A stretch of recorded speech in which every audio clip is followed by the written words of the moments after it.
कलयुग में माँ तारा देवी का एक ऐसा भक्त था जिसके हाथों से वो स्वयं खाना खाती थीं। पश्चिम बंगाल में तारापीठ के एक संत बामाखेपा अपनी यौगिक शक्तियों के लिए बेहद सुप्रसिद्ध रहे हैं। उनके संत बनने की कथा भी बेहद दिलचस्प और अविश्वसनीय है। उन्हें एक विक्षिप्त समझा जाता था, लेकिन वह माँ काली के सबसे बड़े भक्त निकले और वो अपने भक्ति और कई चमत्कारों की वजह से जाने गए। उन्होंने अपने भक्ति से माँ तारा को प्रसन्न किया। बामाखेपा माँ तारा को बड़ी माँ कहकर पुकारते थे। माँ तारा भी अपने पुत्र स्वरूप भक्त बामाखेपा के द्वारा भोजन ग्रहण करती थीं। कौन थे बामाखेपा, आइए जानते हैं। बामाखेपा का जन्म 1838 में पश्चिम बंगाल के तारापीठ के निकट आटला ग्राम में हुआ था। उनका असली नाम बामाचरण चट्टोपाध्याय था। जन्म के कुछ समय बाद ही उसके पिता का देहांत हो गया।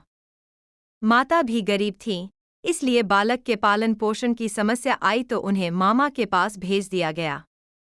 मामा तारापीठ के पास के गांव में रहते थे।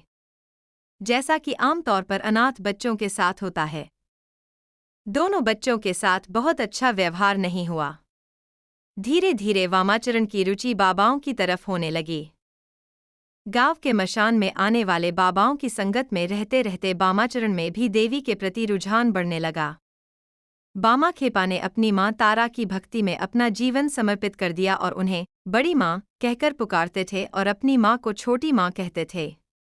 उनकी भक्ति इतनी गहरी थी कि लोग उन्हें पागल कहते थे, लेकिन वास्तव में वह एक उच्च कोटि के महामानव थे। बालक बामाचरण कभी श्मशान में जलती चिता के पास जाकर बैठ जाता, कभी यूं ही हवा में बातें करता रहता था। ऐसे ही वह युवावस्था तक पहुंच गया। उसकी हरकतों की वजह से उसका नाम बामाचरण से वामाखेपा पड़ चुका था। खेपा का मतलब होता है पागल, यानी गांव वाले उसको आधा पागल समझते थे। उसके नाम के साथ उन्होंने पागल उपनाम जोड़ दिया था। एक बार भाद्रपद मास की शुक्ल पक्ष की तृतीया तिथि तथा मंगलवार का दिन था। भगवती तारा की सिद्धि का परम सिद्ध मुहूर्त रात का समय था। बामाखेपा जलती हुई चिता के बगल में श्मशान में बैठा हुआ था। तभी नीले आकाश से ज्योति फूट पड़ी और चारों तरफ प्रकाश ही प्रकाश फैल गया। उसी प्रकाश में वामाचरण को माँ तारा के दर्शन हुए। कमर में बाघ की खाल पहने हुए, एक हाथ में कैंची, एक हाथ में खोपड़ी, एक हाथ में नीले कमल का पुष्प तो एक हाथ में खड्ग लिए हुए, महावर लगे सुंदर पैरों में पायल पहने हुए, खुले हुए कमर तक बिखरे केश से युक्त परम ब्रह्मांड की स्वामिनी, सौंदर्य की प्रतिमूर्ति, नीलवर्णी मंद मंद मुस्काती माँ तारा वामाखेपा के सामने खड़ी थीं। वामाखेपा उस भव्य और सुंदर देवी को देखकर खुशी से भर गए। माता ने उसके सर पर हाथ फेरा और बामाखेपा वहीं समाधिस्थ हो गए। 3 दिन और 3 रात उसी समाधि की अवस्था में वे श्मशान में रहे। 3 दिन के बाद उन्हें होश में आते ही वह मामा चिल्लाते हुए इधर उधर दौड़ने लगे। अब गांव वालों को पूरा यकीन हो गया कि बामा पूरा पागल हो गया है। बामा की यह स्थिति लगभग महीने भर रही। कुछ दिन बाद वहां की रानी जी को सपने में भगवती तारा ने दर्शन दिए और निर्देश दिया कि मसान के पास मेरे लिए मंदिर का निर्माण करो और बामा को पुजारी बनाओ। अगले दिन से मंदिर निर्माण का कार्य प्रारंभ हो गया। कुछ ही दिनों में मंदिर बनकर तैयार हो गया और बामा को मंदिर का पुजारी बना दिया गया। बामा बेहद खुश हो गए क्योंकि उनकी बड़ी माँ अब उनके साथ थीं। रानी द्वारा बनवाए गए मंदिर में मोटे चढ़ावे की संभावना देख एक आधे पागल को पुजारी बनाना बहुत से पंडों को रास नहीं आया। वे बामाखेपा को निपटाने का मार्ग खोजते रहते थे। बामाखेपा की हरकतें अजीब अजीब हुआ करती थीं। कई बार वह दिन भर पूजा करते, कई बार 2-2, 3-3 दिन तक पूजा ही नहीं करते। कभी देवी को माला पहनाता तो कभी खुद पहन लेता। यह सब पुरोहितों के हिसाब से शास्त्रीय पूजन विधि से मैच नहीं खाता था। यह बात उनको खटक रही थी। एक दिन ऐसा हुआ कि प्रसाद बना और प्रसाद बनने के बाद जब मंदिर में पहुंचा तो देवी को भोग लगाने से पहले वामाचरण के मन में विचार आया कि इसे चखकर देख लो, यह माता के खाने के लायक है भी कि नहीं। बस फिर क्या था। उन्होंने प्रसाद की थाली में हाथ डाला और चखने के लिए अपने मुंह में डाल लिया। चखने के बाद जब सही लगा तो बाकी प्रसाद उन्होंने माई को अर्पित कर दिया। इतना बड़ा अवसर पंडित कहाँ छोड़ने वाले थे और उन्होंने बवाल मचा दिया कि देवी के प्रसाद को बामा ने खा लिया है, प्रसाद को जूठा कर दिया है, झूठा प्रसाद देवी को चढ़ा दिया है। अब देवी रुष्ट हो जाएंगी, उनका प्रकोप सारे गांव को झेलना पड़ेगा। उसके बाद गांव वालों ने मिलकर बामाचरण की कसकर पिटाई कर दी। उसे श्मशान में ले जाकर फेंक दिया। मंदिर पर पुरोहितों का कब्जा हो गया। उन्होंने शुद्धिकरण और तमाम प्रक्रियाएं कीं। उस दिन पूजन पुरोहितों के अनुसार संपन्न हुआ। उधर बामा खेपा को होश आया तो वह माई पर गुस्सा हो गया और बोला, मैंने गलत क्या किया जो तूने मुझे पिटवा दिया? तुझे देने से पहले खाना स्वादिष्ट है या नहीं देख रहा था। इसमें मेरी गलती क्या थी? मैं तो तुम्हें स्वादिष्ट भोग लगाने का प्रयास कर रहा था और चाहता था कि तुझे अच्छे स्वाद का प्रसाद ही मिले। यदि स्वाद खराब होता तो उसे फेंक कर दूसरा बनवाता, लेकिन तूने बेवजह मुझे पिटवाया। जा, मैं अब तेरे पास नहीं आऊंगा। श्मशान घाट पर बैठकर बामाचरण ने मां को सारी बातें सुना दी और वहां से उठकर जंगल की ओर चला गया। जंगल में जाकर एक गुफा में बैठ गया। यह स्थिति बिल्कुल वैसे ही थी जैसे अपनी मां से रूठकर बच्चे किसी कोने में जाकर छुप जाते हैं। बामाचरण और तारा माई के बीच में मां और बेटे जैसा रिश्ता था। यह रिश्ता बिल्कुल वैसा ही था जैसे एक अबोध शिशु और उसकी मां के बीच में होता है। अपने शिशु की व्यथा तारा माई को सहन नहीं हुई। उसी रात रानी के स्वप्न में माई प्रकट हुई। क्रोधित माई ने रानी को फटकार लगाई। कहा कि तेरे पंडों पुरोहितों ने मेरे पुत्र को बुरी तरह से पीटा है। मैं तेरा मंदिर छोड़कर जा रही हूं।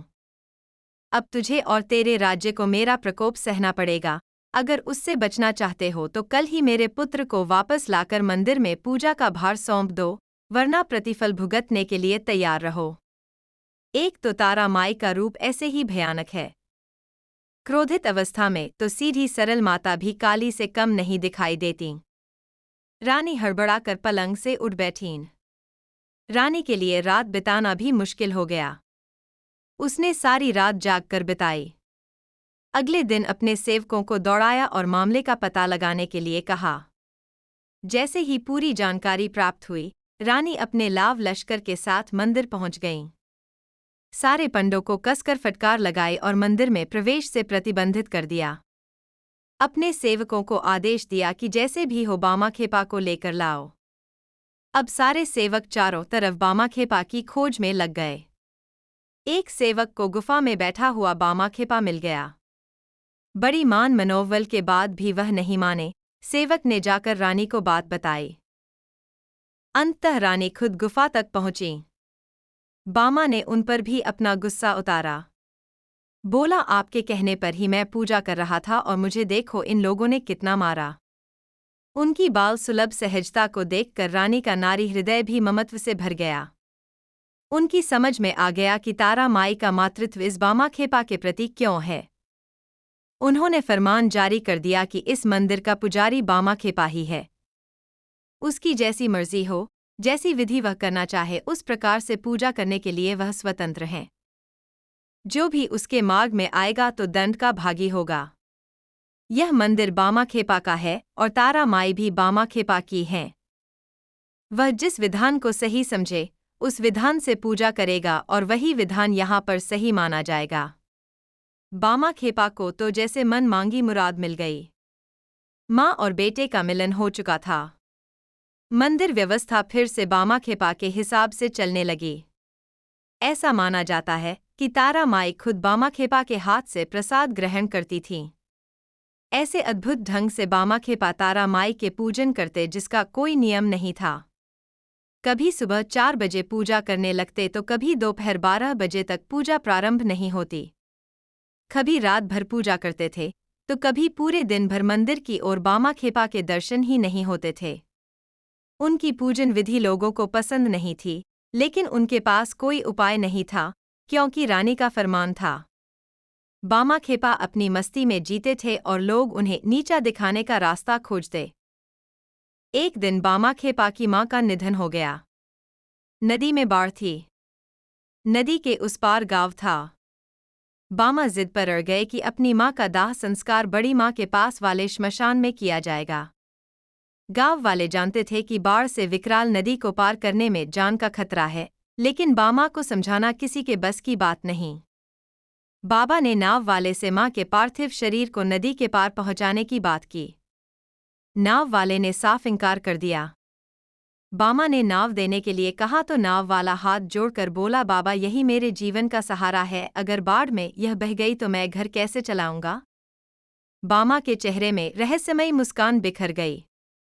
उन्होंने अपनी माता के शव को उठाया और खुद नदी पर चलते हुए इस पार पहुंच गए। गांव वाले आंखें फाड़े उस दृश्य को देखते रह गए।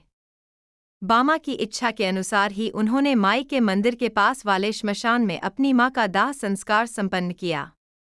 इसके पश्चात मृत्यु भोज के लिए आसपास के सारे गांव में जितने लोग हैं, सभी को निमंत्रित करने के लिए बामा खेपा ने अपने घर के लोगों और आसपास के लोगों को कहा। सब इसे बामा खेपा का पागलपन समझकर शांत रहें। जिसके पास खुद 2 वक्त की रोटी नहीं जुटती, वह आसपास के 20 गांव को खाना कैसे खिलाएगा। यह उनके लिए कल्पना से भी परे की बात थी। जब कोई भी निमंत्रण देने जाने को तैयार नहीं हुआ तो बामा खेपा अकेले निकल पड़े। उन्होंने आसपास के 20 गांवों में हर किसी को मृत्यु भोज के लिए आमंत्रित कर लिया।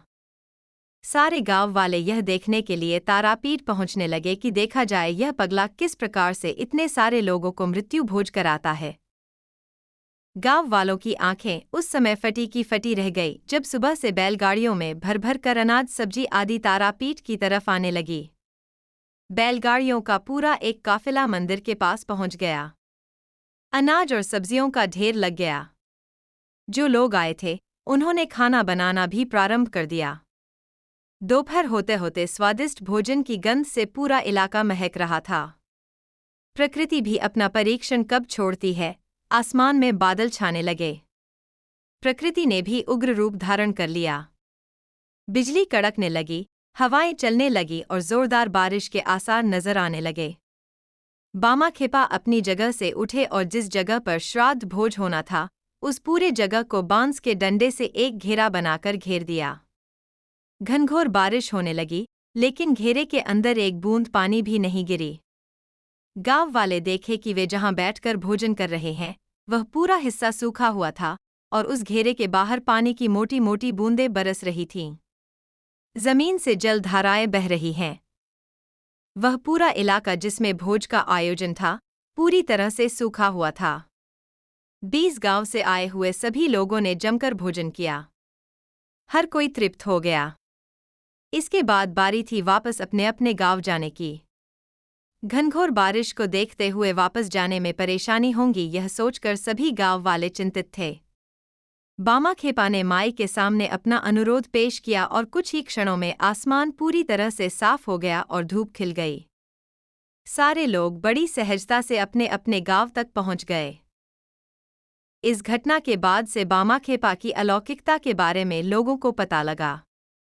धीरे धीरे लोगों की भीड़ बामा खेपा की तारापीठ में बढ़ने लगी। कोई बीमार आता तो बामा खेपा उस पर हाथ फेर देते तो वह स्वस्थ हो जाता। निसंतानों को संतान की प्राप्ति हो जाती। सभी आगंतुकों की इच्छा और मनोकामना तारापीठ में पूरी होने लगी। बामा खेपा कभी भी खुद बिना चखे माई को भोजन नहीं कराते थे। माई स्वयं अपने हाथ से उनको भोजन खिलाती थी और उनके हाथों से भोजन ग्रहण करती थीं। इसके बाद से बामा खेपा की अद्भुत शक्तियों की चर्चा शुरू हो गई और लोग अधिक से अधिक संख्या में तारापीठ मनोकामना पूर्ति के लिए पहुंचने लगे। ऐसा माना जाता था कि बामा खेपा को मां तारा न केवल दर्शन देती थी बल्कि उनके हाथों से खाना खाती थी और एक मां की भांति उन्हें अपनी गोद में भी सुलाती थीं। बामा खेपा ने अपना पूरा जीवन तारापीठ में व्यतीत किया और 1922 में उनका निधन हो गया। कहते हैं कि ऐसे अद्भुत मां के भक्त बामा खेपा अपने अंत समय में माई की प्रतिमा में ही लीन हो गए। कहाँ है तारापीठ मंदिर? तारापीठ पश्चिम बंगाल के बीरभूम जिले में स्थित एक प्रसिद्ध हिंदू तीर्थ स्थल है। यह कोलकाता से लगभग 240 किलोमीटर दूर स्थित है और मां तारा को समर्पित एक प्रमुख शक्ति पीठ है। तारापीठ में स्थित मां तारा का मंदिर अत्यधिक प्रसिद्ध है और भक्तों के लिए एक महत्वपूर्ण तीर्थ स्थल है। तारापीठ कैसे पहुँचे?